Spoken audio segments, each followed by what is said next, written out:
is already completed, right? Basel 1, Basel 2 and Basel 3, what was the focus area, right? And even in the college notes, you are able to see those things. Okay, so you are able to understand about those points, whatever is given. Okay. So if we'll talk about the Basel committee, that is divided into the three parts, the Basel 1, Basel 2 and Basel 3. Anyone have a doubt in any of the point? Anyone have any doubt in any of the point of the Basel? Ma'am, explain Basel 2. Okay. See, I am just explaining it once again, that because the Basel is something, it might be possible that you all are confused in that. Okay, so Basel norms, what is it? I'm just explaining it, then we'll move toward the two other topics, and that is NPA, non-performing asset, and the second one we are going to move toward the Banking Regulation Act 1949. Okay, so we didn't completed these two things, and I am thinking about that I am also going to मतलब हम लोग कर लेंगे इसको 2021 में जो banking law amendment हुआ है ना, 2021 में जो प्राइवेटाइजेशन हो गया बहुत सारे बैंक का, तो उसके ऊपर जो बिल आया था उसके बारे में भी मैं सोच रही हूँ थोड़ा डिस्कस कर लेती हूँ, because this is the latest topic in banking, तो may be the question can be raise. ठीक है, so I am just thinking that we are going to complete this topic as well, right? चलिए. So what is the Basel norms basically? So Basel norms is a rules and policies which is made for the international banking system. ठीक है, it's not about the India only, but the Basel जो norms बने थे, that is for every country, whoever is the part of the Basel committee. जो भी Basel committee के part थे, जो भी countries involved थी, अभी फिलहाल 45 countries हैं, तो उनके बीच में क्या एक एग्रीमेंट साइन हुआ, एक पॉलिसीज बने कुछ, तो जो किस चीज के लिए? For making the global banking system strong और strengthening the global banking system. So Basel norms को हम बेसल अकॉर्ड्स भी कहते हैं, ACCORDS, बेसल अकॉर्ड्स भी कहते हैं. और ये जो है ये इंटरनेशनल बैंकिंग रेगुलेशंस हैं जिसको इशू किया गया है बेसल कमेटी के द्वारा.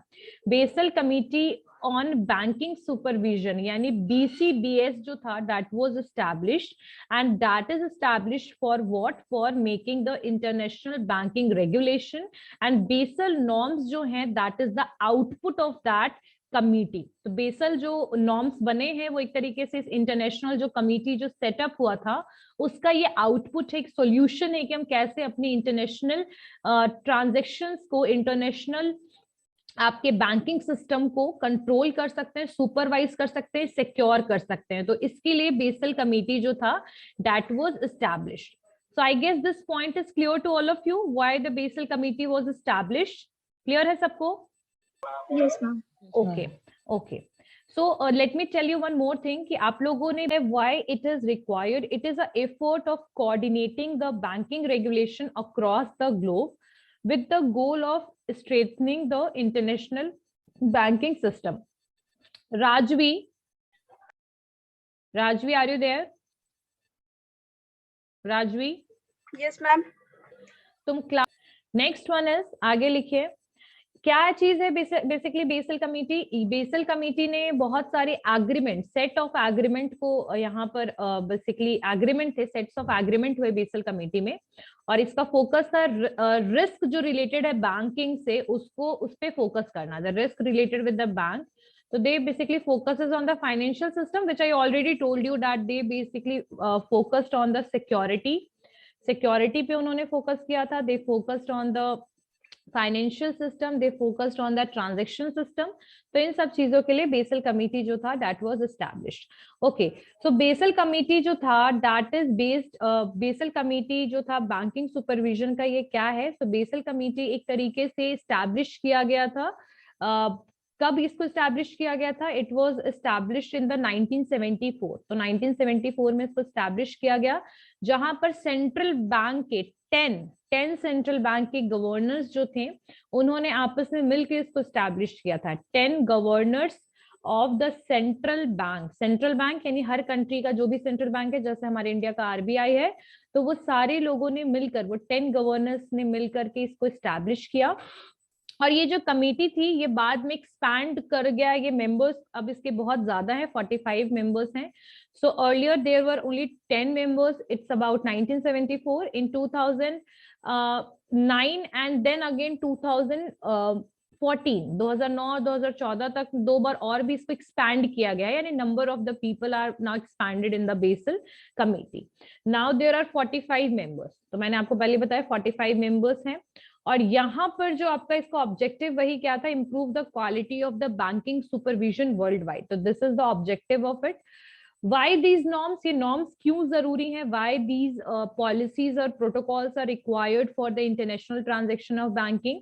बिकॉज बैंक जो है वो बहुत सारे लोगों को पैसा क्या करता है, लेंड करता है, यानी multiple borrowers are there, right, and each one is carrying the risk. अब कोई भी ऐसा तो नहीं कि अगर 10 लोगों को पैसा दिया गया, 10 लोगों को लोन दिया गया, तो 10 लोगों से हमारा रिस्क रिलेटेड है. ऑब्वियसली वो हर पर्सन जो है कोई टाइम पे देगा पैसा, कोई टाइम पे नहीं देगा, या हो सकता है कोई बैड डेब्ट्स भी हो जाए, राइट. सो बैंक जो है वो multiple different types of borrower को पैसा लेंड करता है, और हर एक बोरोवर्स जो हैं वो उसके लिए एक बैंक रिस्क उठाता है, ठीक है. अब जब हमने पैसा दे दिया, अब पैसा कैसे देते हैं हम, we are basically taking the deposits of the public in our bank. हम डिपॉजिट्स एक्सेप्ट करते हैं पब्लिक का बैंक में, और उसी को फिर हम मार्केट में रेज करते हैं for the equity purpose. So that is a source of income for the bank. एक तरीके से आप समझिए कि एक तरीके से इनकम का सोर्स भी है कि उनको इसमें इंटरेस्ट मिलता है, और उसी इंटरेस्ट रेट को देखते हुए जो आपके बैंक्स हैं वो भी इंटरेस्ट रेट जो है डिपॉजिट पर कंज्यूमर को देते हैं.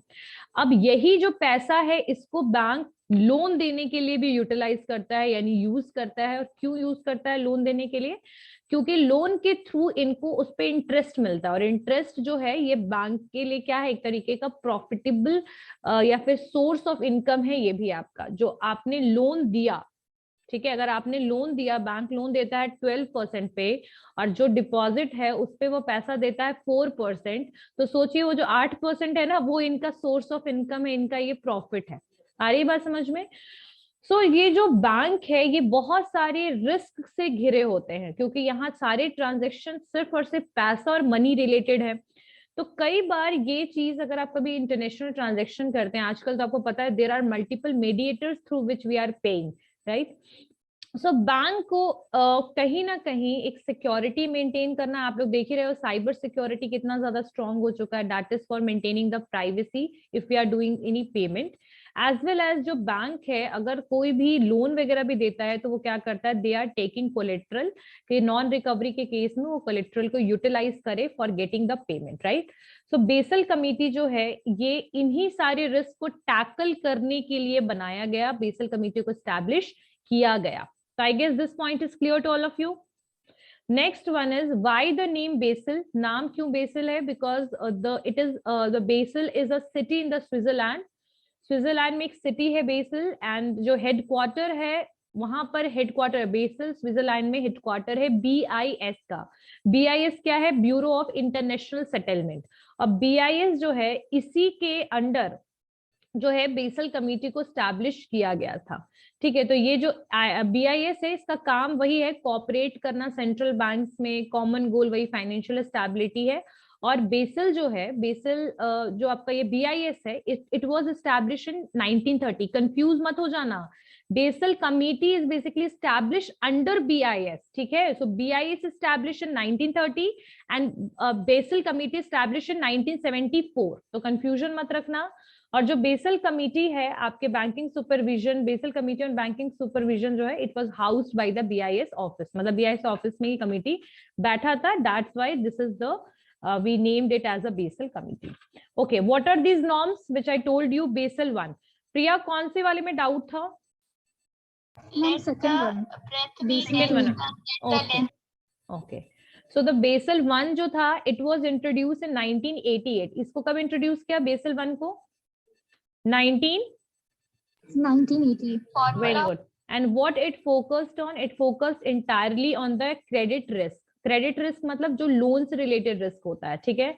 सो credit risk is the possibility of the loss of resulting from the borrowers failure to repay the loan on the meet contractual obligation. So here it is related with the repayment issues or the credit risk. ठीक है, so traditionally जो risk था lender के साथ may not be received the owed the principal and interest. तो मतलब बहुत आप लोगों ने देखा होगा NPA का situation कितना हाई है. खैर NPA तो है ही, एक सिचुएशन वही है ना, लोन नॉन रीपेमेंट का सिचुएशन है. तो basal 1 it was focused on the credit risk and it defined the capital and structure of risk weight for the bank. यानी कि बैंक जो है उसको किस तरीके का स्ट्रक्चर बनाना चाहिए ताकि वो लोन दे पाए, एक स्ट्रक्चरल फॉर्म करने का तरीका, कितना रिस्क जो है एक बैंक को कवर कर सकता है और कितना रिस्क एक टाइम पे वो कैरी कर सकता है. तो इसके बारे में आपके बेसल 1 में आपका डिफाइंड है. ठीक है, so it defined the capital, the amount which we can pay and the structure of risk weight for the bank. यानी हर बैंक का जो कितना रिस्क कवर करना और कितना रिस्क जो है वो कितना वो कैरी कर सकता है. ठीक है, और मिनिमम कैपिटल रिक्वायरमेंट जो फिक्स किया गया था बैंक के लिए दैट वाज 8%. कितना किया गया था? 8%. ठीक है, 8% of risk weighted asset. 8% risk जो है that was the minimum capital requirement that was set under this Basel 1. ठीक है, अब यहाँ पर नेक्स्ट है आपका बेसल, और बेसल 1 को इंडिया में अडॉप्ट किया गया है 1999 में. कब अडॉप्ट किया गया है? 1999. Basel 2 what it is? Basel 2 जो है इट वाज इंट्रोड्यूस इन 2004. कब इंट्रोड्यूस किया गया इसको? बेसल 2 जो था 2004 में बेसल 2 जो था वो आया, और इसके जो गाइडलाइंस हैं वो पब्लिश हुए बाय BCBS. BCBS समझ रहे हो ना, Basel committee on banking supervision. ठीक है, सो यहाँ पर आपके बेसल 1 के जितने भी नॉर्म्स थे ना दैट वाज रिफाइंड. इसको रिफाइन किया गया, रिफॉर्म्ड वर्जन लाया गया, यानी कि चेंज लाया गया. ठीक है, जो गाइडलाइंस था that was based on the 3 parameter, और 3 चीजों पे 3 पैरामीटर पे इसको बेस किया गया. और इस कमिटी में उस 3 पैरामीटर्स को पिलर्स के नाम से जानते हैं. हम किसके नाम से जानते हैं? पिलर. तो 3 parameters was set and the norms of Basel 1 was refined in Basel 2. ठीक है, अब यहाँ 3 जो वो पैरामीटर्स थे, व्हाट आर दोस पैरामीटर्स? तो फर्स्ट लिखिए that is a capital adequacy requirement. Capital adequacy requirement. So capital adequacy requirement was there in Basel 1 as well, that was 8%. So banks should maintain minimum capital adequacy requirement of 8% of risk asset. तो I already told you about that. The capital adequacy requirement यहाँ 8% होगा. Supervisory review. Supervisory review. ठीक है, supervisory review. अच्छा, supervisory review का मतलब क्या है? अकॉर्डिंग टू दिस जो बैंक है they were needed to develop the use better risk management. ठीक है, यहाँ पर टेक्निक्स लाए गए मॉनिटर करने का कि सुपरविजन हम कैसे करें. सो यहाँ पर 3 तरीके का रिस्क को देखा गया. 3 types of risk that bank faces: credit, market and operational risk. तो ये जो 3 रिस्क जो बैंक फेस कर रहा था उसको कैसे हम सुपरवाइज करें और कैसे रिस्क मैनेजमेंट करें, उस पे भी यहाँ पर बेसल 2 में आपके नॉर्म्स बनाए गए. So the first one is a capital adequacy requirement, and capital adequacy requirement that 8% minimum capital requirement was fixed according to the asset. And the supervisory review that it is related that bank need to develop the use of risk management, and in the 3 areas they need to do the risk management and monitor those things, supervise those things. And those 3 areas, वो 3 areas कौन-कौन से थे? Credit, market and operational risk. Credit risk जो हम लोगों ने basal 1 में भी कवर किया, यहाँ पर आप देखिए मार्केट और ऑपरेशनल रिस्क को भी इन्होंने कवर कर लिया. ठीक है, सो सुपरवाइजरी रिव्यू में ये आ गई चीजें. Market discipline. मार्केट डिसिप्लिन में क्या आएगा? तो मार्केट डिसिप्लिन में this need to increase disclosure requirement. Disclosure requirement का मतलब होता है ट्रांसपेरेंसी मेंटेन करने की बात की जा रही है कि यहाँ पर this needs increase disclosure requirement. Bank need to mandatory disclose their CAR, risk exposure etcetera to the central bank. तो यहाँ पर पब्लिक के सामने डिस्क्लोज करने की बात नहीं करी जा रही है. यहाँ पर बोला जा रहा है कि अगर आप रिस्क जो मैनेजमेंट है आपका capital related, capital adequacy requirement जो भी चीजें हैं वो सब सारी की सारी इंफॉर्मेशन आपके सेंट्रल बैंक के पास होने चाहिए. सो मार्केट डिसिप्लिन में यही होगा कि यहाँ पर आपको डिस्क्लोजर की जरूरत है और ये सारी इंफॉर्मेशन जो भी मैंडेटरी कर दिया गया डिस्क्लोज करना CAR को और रिस्क एक्सपोजर को कहां पर, तो सेंट्रल बैंक में। आई बात समझ में, यानी सेंट्रल बैंक को सारी चीजें पता होनी चाहिए कि बैंक में क्या रिस्क मैनेजमेंट है, किस तरीके से रिस्क एक्सपोजर है, कैपिटल एडिक्वेसी क्या है, everything should be maintained. I guess this point is clear to all of you. Okay, Yes, ma'am. so anyone have any doubt in Basel 1 and Basel 2? So Basel 1, there was only one thing that the bank was focused on, that was what? That was Credit risk. credit risk only. And here they are talking about the credit risk, market risk, operational risk. They are talking about the supervisory review. They are talking about the market discipline. Okay, and as well as they also included that point, capital adequacy requirement, that was in the Basel 1 as well. So I guess this point is clear to all of you. Yes, ma'am. Okay, and Basel 2 की अगर बात करें तो Basel 2 norms in India and overseas are yet to be fully implemented.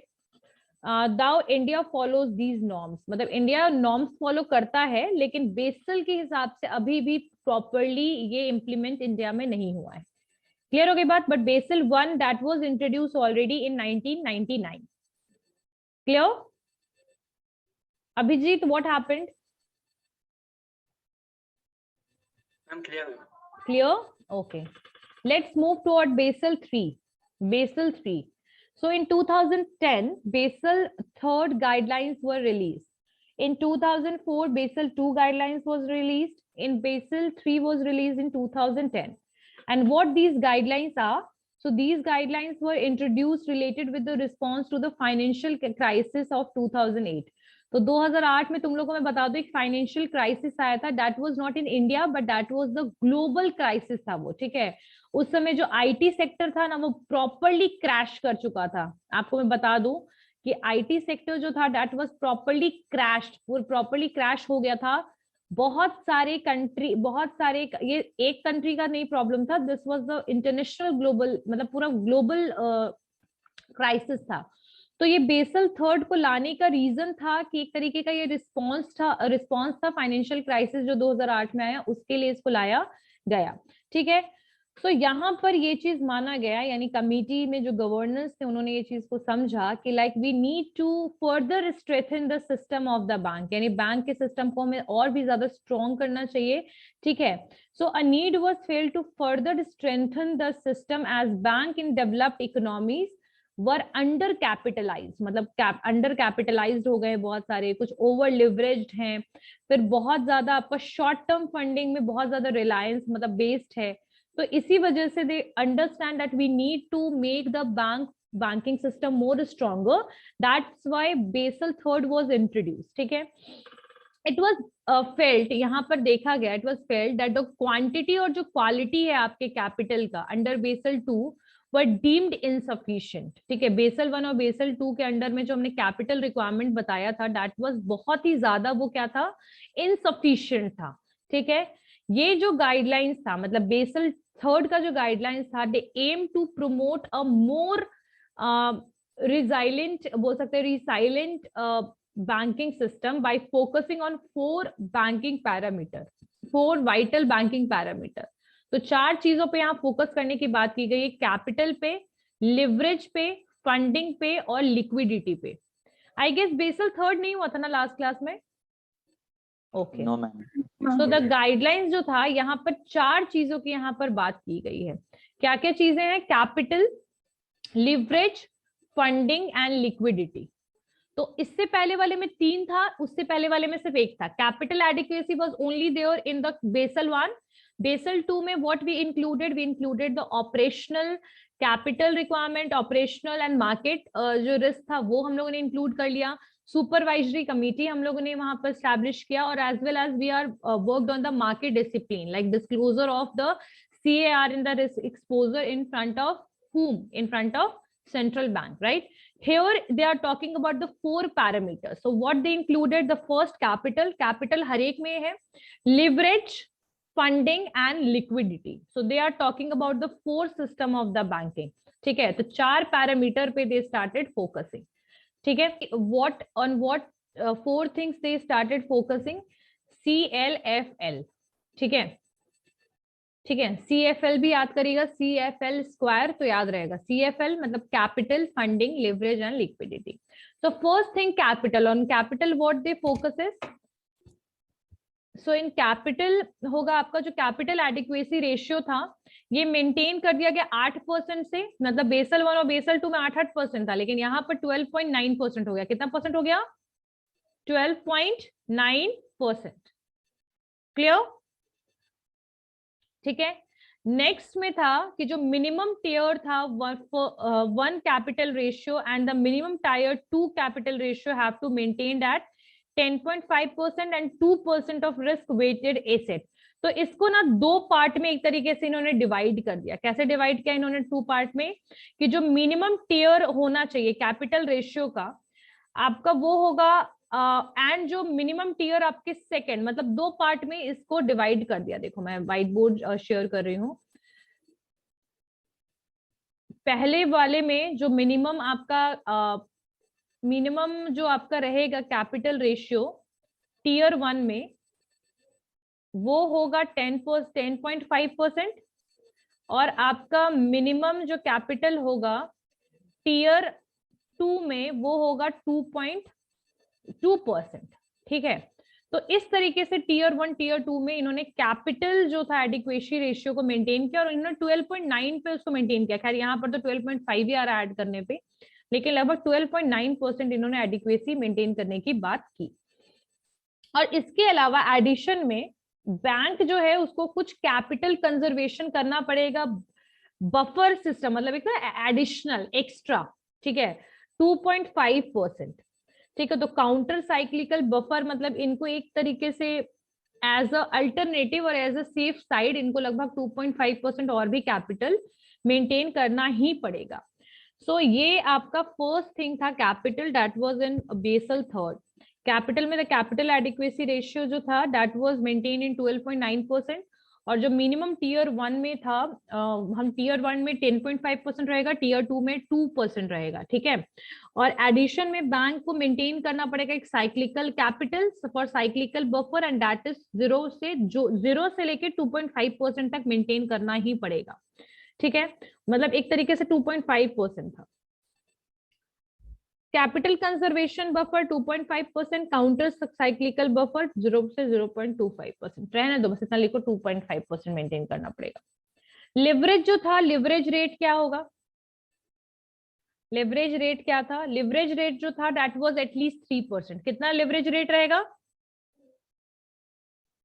3%. ठीक है, 3%. Okay. Next one है funding and liquidity की अगर हम बात करें, LCR liquidity coverage ratio. Liquidity and funding की अगर हम बात करें तो यहाँ पर 2 लिक्विडिटी रेशियो बनाया गया, 2 लिक्विडिटी रेशियो बनाया गया। पहला LCR liquidity coverage ratio, LCR liquidity coverage ratio, liquidity coverage ratio. और नेक्स्ट जो बनाया गया NSFR, that is net stable fund rate. Liquidity coverage ratio बनाया गया, लिक्विडिटी के अंडर में 2 बनाया गया लिक्विडिटी रेशियो, LCR और NSFR। तो LCR का मतलब था लिक्विडिटी कवरेज रेशियो, और NSFR का मतलब था net stable fund rate, net stable funds rate.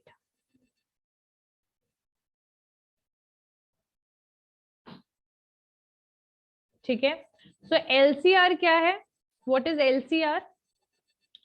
सो LCR जो था इसमें क्या बोला गया कि LCR will requires bank to hold a buffer of high quality liquid asset sufficient to deal with the cash outflow। ठीक है, तो यहाँ पर जब एक्यूट शॉर्ट टर्म होता है ना, आपका स्ट्रेस आता है जब आपके पास कैश की प्रॉब्लम होती है। ठीक है, सो यहाँ लिक्विडिटी कवरेज रेशियो में ये बताया गया that will require bank to hold a buffer of high quality liquid asset sufficient to deal with the cash outflow. एक minute,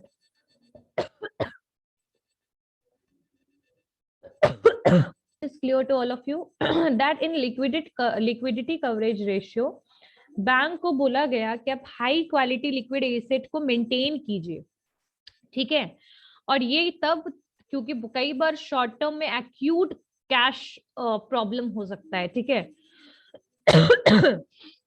so this is basically for prevent the situation like bank run, ठीक है। Okay, so what is the main problem? What it is saying about that it is basically the liquidity cash ratio is there, liquidity coverage ratio is there for prevent the situation of the bank run. Bank run, what is the meaning of bank run here? Like when the bank have lack of money or lack of cash that is not available in the bank, ठीक है। तो जो गोल था bank का वो यही था कि एटलीस्ट 30 डेज स्ट्रेस सिनेरियो में आपके पास, मतलब the goal is to ensure the bank have enough liquidity for 30 days stress scenario, यानी कि 30 दिन कम से कम मतलब लिक्विडिटी आपको मेंटेन करना है अपने बैंक में। सो लिक्विडिटी कवरेज रेशियो का मेन यही था कि आप कैश कितना अपने बैंक में अवेलेबल रखते हैं, ठीक है। और next one is the NSFR। तो NSFR जो था that is according to the NSFR क्या था, NSFR requires bank to maintain a stable funding profile in relation to their off balance sheet and activities. तो NSFR जो था it requires bank to fund their activities, यानी आपको कितना fund रखना है ताकि आप अपनी एक्टिविटीज में पैसे लगा पाए, ठीक है। एक स्टेबल सोर्स ऑफ फाइनेंस के बारे में NSFR में बोला जा रहा है कि आप अपने फंड रेट कितना स्टेबल रखते हैं, ठीक है, यहाँ पर ये है। और लिक्विडिटी कवरेज रेशियो में कितना आपको अपने कैश जो है वो अपने बैंक में रखना है। जो NSFR जो LSR था वो शॉर्ट टर्म के लिए लाया गया था, that is only for the 30 days, like for 30 days at least you have to maintain some cash. And आपका जो NSFR था वो लाया गया था 1 साल के लिए, so that was for 1 year for making the fund stable and for funding the profile in relation to the off balance sheet, ठीक है। So it is for 1 year NSFR and the LCR that is for 1 month and that is only for 30 days, ठीक है। अब जो deadline था implementation of का basal third का that was it was March 2019 in India. तो 2019 में जो आपका इम्प्लीमेंटेशन हुआ बेसल थर्ड का वो उसका डेडलाइन था 2019 मार्च और it was postpone to the March 2020। 2020 में फिर बाद में उसको पोस्टपोन कर दिया गया, यानी बेसल थर्ड को लाने की बात तो कर ली गई थी आपकी पहले ही, लेकिन जो डेडलाइन था इसके इम्प्लीमेंटेशन का इंडिया में दैट वाज मार्च 2019, ठीक है। और इसको पोस्टपोन बाद में कर दिया गया मार्च 2020 में, 2019 में लाना था लेकिन 1 साल और पोस्टपोन कर दिया गया। In light of the Covid corona pandemic जो हुआ उसके बाद आपके RBI ने डिसाइड किया कि implementation of Basel norms by further 6 month, यानी 6 महीने बाद फिर हम इसको इम्प्लीमेंट करेंगे।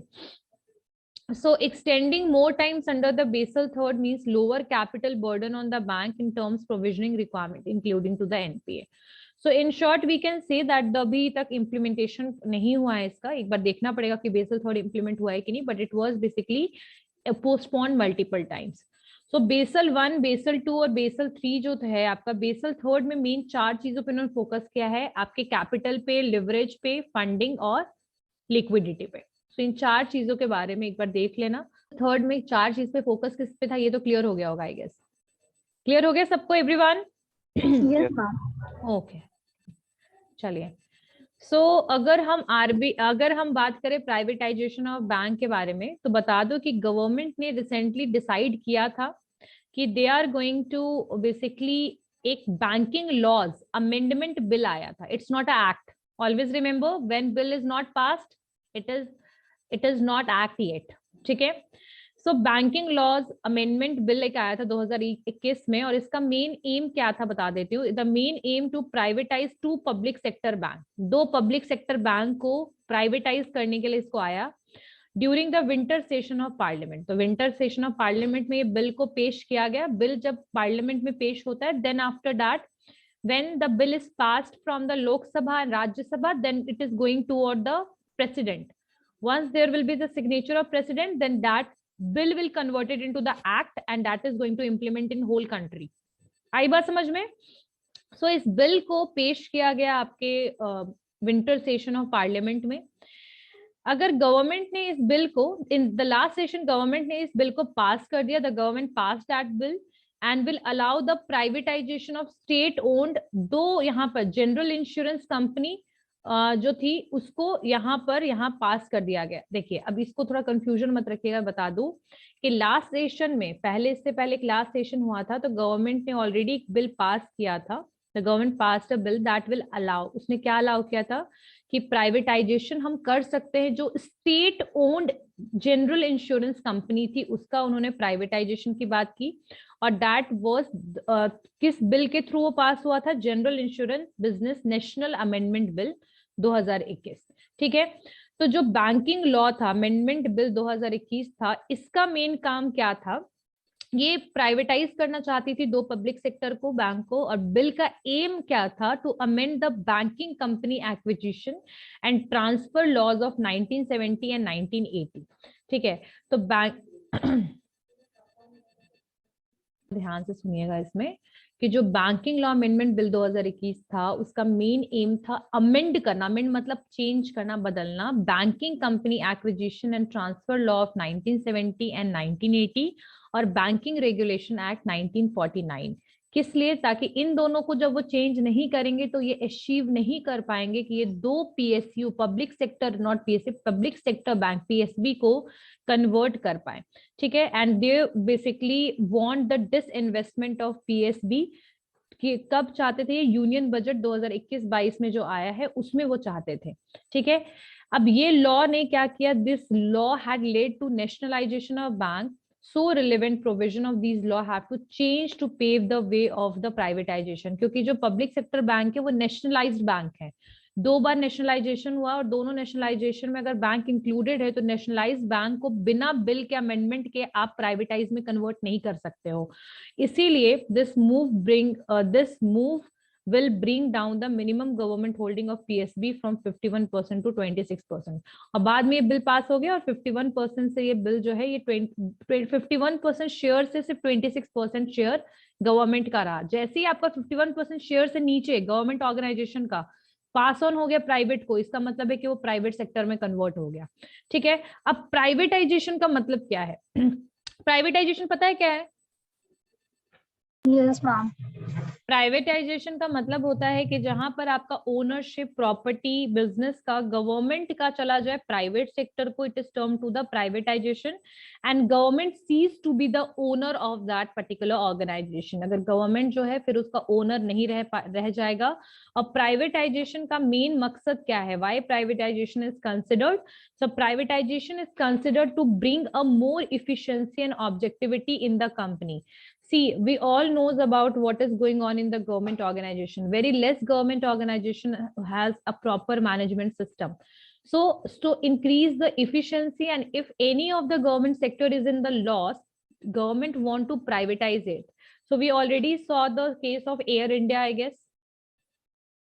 Yes, ma'am.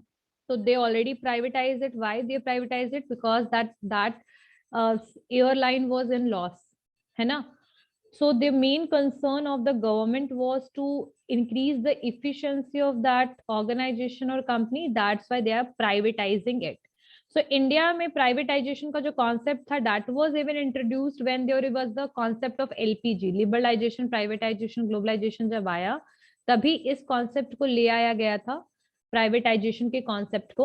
अब नेशनलाइजेशन का क्या प्रोसेस था? तो एलपीजी के टाइम पर ही प्राइवेटाइजेशन तो आ गया था, लेकिन अभी जो प्राइवेटाइजेशन शुरू हुआ है that is through the what? That is through the banking law amendment bill 2021। ठीक है, क्योंकि बैंक्स नेशनलाइज थे तो without changes in the, without new law, new act, we can not able to change the structure of the bank, like we cannot change or convert it into the private sector. What is the nationalization? Can anyone tell me what is nationalization? किसी को नहीं पता nationalisation? Nationalisation एक process है of taking privately controlled companies, industries, assets, putting them under control of government. तो privatisation में क्या होता है? गवर्नमेंट सेक्टर जो है वो प्राइवेट कंपनीज में कन्वर्ट होती है। बिल्कुल, the ownership is taken under the government. बिल्कुल, वेरी गुड। सो नेशनलाइजेशन जो है it is a process of taking the privately controlled companies, industries और assets and putting them under the control of the government. आई बात समझ में? Clear हुआ?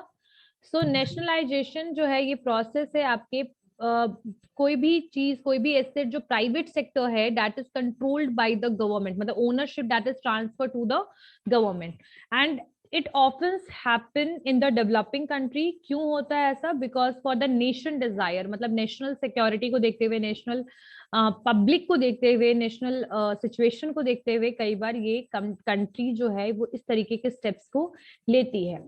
सो what is the meaning of nationalisation? That is clear? Yes, ma'am. अभी मैंने list नहीं बताया है कि कौन कौन से बैंक जो है वो प्राइवेटाइज हुए हैं, ठीक है, और अभी शायद उसमें अभी चीजें चल ही रही हैं प्रॉपरली भी प्राइवेटाइजेशन। बहुत सारी बैंक जो है वो मर्ज जरूर हो गई हैं, आप लोग को पता होगा। जैसे आपका कॉर्पोरेट बैंक जो है ना, कॉर्पोरेशन बैंक में यूनियन बैंक के साथ मर्ज हो गई है, देना बैंक विजया बैंक के साथ मर्ज हो गई है, पता है ना ये सारी चीजें। तो वो मर्जिंग तो चला है, लेकिन अभी प्राइवेटाइजेशन का कॉन्सेप्ट जो है ना इंडिया में, अभी बिल जो है वो पास हुआ नहीं है। प्राइवेटाइजेशन सुना है अभिजीत? हुआ है प्राइवेटाइजेशन? प्राइवेटाइजेशन हुआ है ये जो बिल में पता याद नहीं है। नहीं, अभी तक वो पास नहीं हुआ है बिल, लेकिन कोलैब वो मर्जर तो हो रहा है बैंक का, banks are merge but the privatisation is not. Merge पहले ही हो गया था। हाँ विजय मर्ज बैंक। तो विजया बैंक, देना बैंक तो बहुत पहले हो गया है। हाँ वो तो that was even happened in 2017 और 18 आई गेस, ठीक है। And okay, so let me tell you that what is the nationalization का मतलब होता है यही। इसको लिखते चलो, बहुत छोटी छोटी चीजें हैं but the question can be asked in AKU। And one more thing I just want to tell you, so what is the meaning of privatization? That is clear. So privatization is where the ownership of the property or business from government it is transferred, the transfer of the ownership of the property or business from the government to the private sector, that is privatization। और government जो है वो owner नहीं रहेगा, the ownership of the government is seized and of the entity or business। privatization जो है वो क्यों लाया जाता है? because privatization is considered to bring more efficiency and objectivity to company, something that government company is not concerned about, that government company is never concerned about the management of the company। इसीलिए तुम लोगों ने देखा होगा कि government sector का कितना बुरा हाल है। they are not even doing the things for the promotion, very less promotion is there for the government organization, they are not able to adopt the new technology very fastly। So something on which the government is not concerned, the private sector is concerned about, that's why there was the term, there was the system of privatization in the country। So India का जो privatization का concept था, that was basically taken from the LPG, liberalization, privatization, globalization। that was the new economic policy that was introduced in 1991। so from that time so many privatization was done। nationalization is just opposite thing, and that was done in for the banking। so banking regulation act in 1949, banking regulation act 1979, there are so many regulation which is done for the nationalization of bank। what happened under the nationalization of the bank? the ownership is transferred from the private owner to the government, ठीक है। so nationalization is, we can say that is just opposite of the privatization, ठीक है। nationalization is the process of taking privately controlled companies, business assets or putting the under control of the government, ठीक है। and this is happening sometime because of the public interest। public interest को देखते हुए government चाहती कुछ sector को control करना, इसलिए आप देख लो कि रेलवेज अभी भी आपका गवर्नमेंट सेक्टर चला रहा है। सही बात है या नहीं? ट्रू? Yes ma'am. ओके, ठीक है। और ये कई बार नेशनलाइजेशन इसलिए भी होता है to assert the dominance over the foreign owned industry, मतलब जो फॉरेन ओन्ड इंडस्ट्रीज जो होते हैं ना, जैसे इंटरनेशनल, आपको पता ग्लोबलाइजेशन के बाद इंटरनेशनल कंट्रीज के इंटरनेशनल इंडस्ट्रीज, इंटरनेशनल कंपनीज बहुत ज्यादा ऑलरेडी इंडिया में आ चुके हैं, ठीक है। तो उसका एक डोमिनेंस ना हो जाए, क्योंकि जो प्राइवेट ओन्ड कंपनीज होती हैं they are only run for the profit motive, तो उनका कहीं डोमिनेंस ना हो जाए, इसलिए एक बैलेंस बनाने के लिए कई बार कंट्री क्या करती है, नेशनलाइजेशन को, गवर्नमेंट नेशनलाइजेशन को अडॉप्ट करती है। आगे बात समझ में? यहाँ Yes, तक बात समझ में आया? अच्छा ठीक है। तो बैकग्राउंड की बात करें तो मैंने आपको बैकग्राउंड थोड़ा बता देती हूँ मैं नेशनलाइजेशन का। एक मिनट रुकना। So the first point is the government decided to nationalize the 14 largest private bank. तो नेशनलाइजेशन बहुत सारे स्टेज में हुआ है। तो एक तो 1969 में क्या हुआ है, the government decided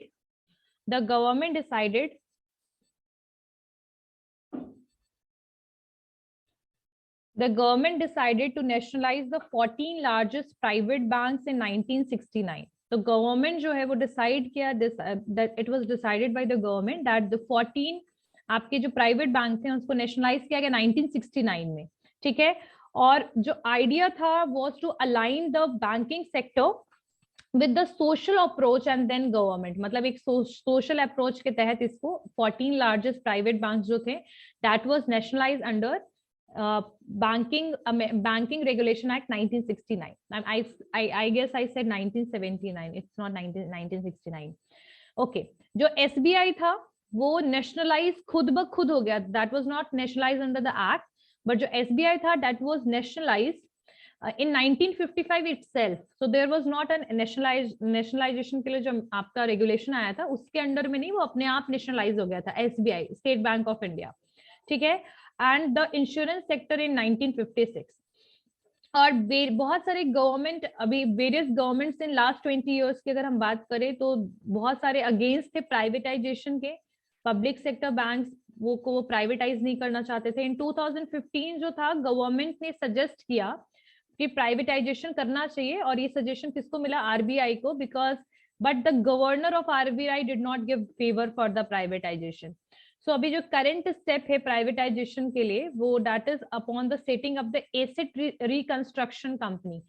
so asset reconstruction company के ऊपर अभी काम चल रहा है, और यहाँ पर रीजन क्यों दिया गया है प्राइवेटाइजेशन करने का, मतलब क्यों गवर्नमेंट कह रही है प्राइवेटाइज करना चाहिए हमें अपने बैंक को। तो आप लोगों ने कॉन्सेप्ट समझा कि जो आपका नेशनलाइजेशन था आपके SBI का तो अपने आप हो गया, 14 बैंक्स का 1969 में हुआ था। उसके अलावा 1949 में बहुत सारे नॉर्म्स और रेगुलेशन आए थे, वो नेक्स्ट क्लास में करवा दूंगी मैं। उसके अलावा आपका रीजन क्या दिया गवर्नमेंट ने 2015 में, this suggestion was given by the government to the bank, basically RBI, that we need to privatise the bank, हमें बैंक को प्राइवेटाइज कर देना चाहिए। ये RBI को दिया किसने, गवर्नमेंट ने ये एडवाइस दिया। लेकिन RBI की गवर्नर ने इस बात को माना नहीं, it was not accepted by the governor, they didn't give the favour for this, और उन्होंने reconstruction of the bad bank का काम करना शुरू कर दिया। रिकंस्ट्रक्शन समझ रहे हो क्या हो गया, बैड बैंक वो बैंक हैं जो इनएफिशिएंटली रन कर रहे हैं, यानी उनके पास डिपॉजिटर्स बहुत ज्यादा नहीं है, मनी डिपॉजिट्स नहीं है, और NPA बहुत हाई है। तो वैसे बैंक जो है ना, they are known as bad bank, ठीक है। तो उसकी रिकंस्ट्रक्शन पे काम चल रहा है अभी, लेकिन इसका फेवर नहीं किया गया कि भाई हमें बैंक जो है उन्हें प्राइवेटाइज करना चाहिए। लेकिन गवर्नमेंट ने इसका कुछ रीजन दिया, why we need to privatise the bank. तो इसका रीजन था disgrading financial position of the public sector bank. Disgrade होना यानी कि आपका बोल सकते हैं डिग्रेड होना, डिग्रेड मतलब कोई चीज खराब होना, कम होना, ग्रेड नीचे जाना, ठीक है। तो डिग्रेशन जो बहुत एक्सेसिव है पब्लिक सेक्टर बैंक का, so that is one of the reason that the government gave to the RBI governor that they want to privatize the bank. So years of capital injection of the governance reforms have not been able to improve the financial position of the public sector bank significantly. See why this capital injection term is used, because बहुत ऐसे bank हैं जो बहुत poor वे में चल रहे थे, लेकिन गवर्नमेंट उसकी हेल्प कर रहा था क्या करके, उसको फंड दे देकर, लेकिन स्टिल उनका फाइनेंशियल सिचुएशन इंप्रूव नहीं हुआ। तो यही चीज बोला गया कि आप कितना भी फंडिंग दे दो वैसे बैंक्स को जो प्रॉपरली वर्क नहीं कर रहे हैं, that is not improve, so it better to be in the private hand, ठीक है। तो first reason is given to the RBI by the government, and the second one is many of them have a higher level of stress asset than the private banks, ठीक है, and lag of later on profitability, market capitalization and dividend payment record. So there is a poor performance of the private public banks. That is the reason given by the public, given by the government to convert it into the private bank. Public sector bank को convert करना चाहिए private bank में because of these reasons. So reason of the privatization was only one thing, that is degrading financial position of the public sector bank, that lead the government to decide over this privatization concept. But yet the bank is not privatized. ठीक है, the bill is yet to be passed. अभी तक bill pass नहीं हुआ, it is अभी तक पास नहीं हुआ, तो it might be possible that it can be passed, but there is no guarantee of it. और उसके अलावा और भी बहुत सारी चीजें हैं. पहला तो रीजन यही हो गया, degrading financial position of public sector bank.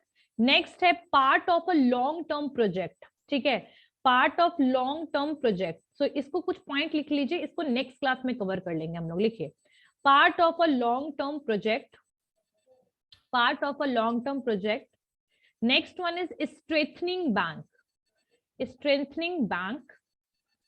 ठीक है, so these are the reason, जिस वजह से गवर्नमेंट कह रही है कि हमें पब्लिक सेक्टर और जो नॉन परफॉर्मिंग बैंक्स है, बैड बैंक्स है, we need to convert them into the private banks. इसको मैं फिर से एक बार कवर कराऊंगी, कुछ इसके पॉइंट्स जो है वो रह गए हैं.